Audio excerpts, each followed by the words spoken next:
Hey, what's up everybody? Welcome to Backyard Lawn and Garden. In today's video, I'm going to give you an update on the plants that we planted a few weeks ago and a quick tip on what you can use to cover your seedlings if you don't have a humidity dome. As you can see, our plants here are looking really nice. We've got our peppers, our rainbow peppers here in the middle. They all have their first set of true leaves. We've got the marigolds here. These all 6 of these sprouted. We have some red romaine lettuce in the back. That's ready to be transplanted. We've got some freckles romaine here. That's just a little guy, but our other lettuce didn't germinate.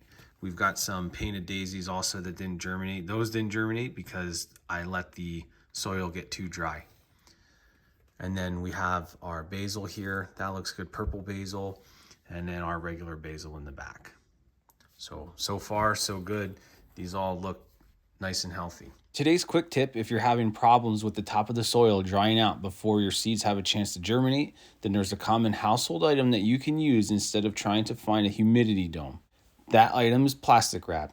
As you can see here, I've covered the tops of my seed trays with plastic wrap to keep the tops moist.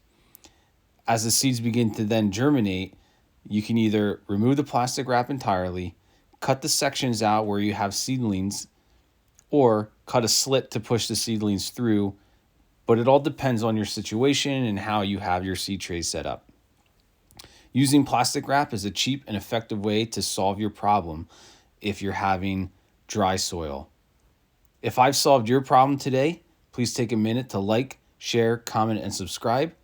Thanks for watching, and we'll see you in the next one.